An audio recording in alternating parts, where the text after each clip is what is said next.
ഞാനൊരു വനിതാരത്നത്തിലേക്ക് പോവാം. സംഗീത പറയൂ.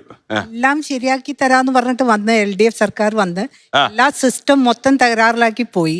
സാമ്പത്തിക രംഗം പൂച്ചപ്പെട്ട അവസ്ഥ എന്നുള്ളത് നേരത്തെ ഇവിടെ ഗോപാലകൃഷ്ണൻജി പറഞ്ഞ പോലെ അതിന്റെ അവസ്ഥ എന്താ ഇന്ന് റെഡ് സിഗ്നൽ കാണിച്ചുകൊണ്ടിരിക്കുകയാണ്.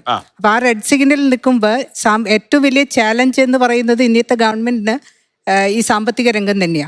16,000 പ്രഖ്യാപിച്ചിട്ടുള്ള ഈ ആനുകൂല്യങ്ങളൊക്കെ ഇവർക്ക് കൊടുക്കാൻ കഴിയുമെന്ന് വിശ്വസിക്കുന്നു. അപ്പൊ സ്ത്രീകൾക്ക് എന്റെ കൂടെ ഇരുന്നൊരു അവതാരക പറയാ, നാളെ പോലെ എന്റെ ജീവിതം സുഖമായി. ഞാൻ എന്താന്ന് ചോദിച്ചു പറഞ്ഞു, വണ്ടി ട്രാൻസ്പോർട്ട് ബസ്സിൽ ഫ്രീ ആണെന്ന് പറഞ്ഞു. പ്രായോഗികമാണോ എന്നുള്ളത് യഥാർത്ഥത്തിൽ ഇവിടുത്തെ എല്ലാ ജനങ്ങൾക്കും അറിയാം. അത് പ്രായോഗികമല്ല.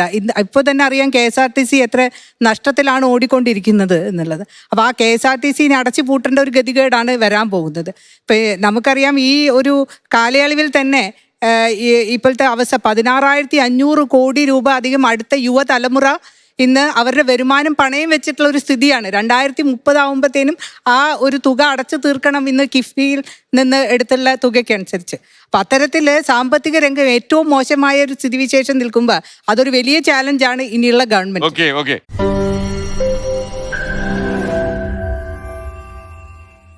ലോകത്തെവിടെയായാലും ഏത് സമയത്തും 24 വാർത്തകളും ഓഗ്മെന്റഡ് റിയാലിറ്റി പാക്കേജുകളും എക്സ്പ്ലെയിനറുകളും വിശദമായി കാണാൻ ഞങ്ങളുടെ YouTube ചാനൽ നിങ്ങൾക്ക് സബ്സ്ക്രൈബ് ചെയ്യാം.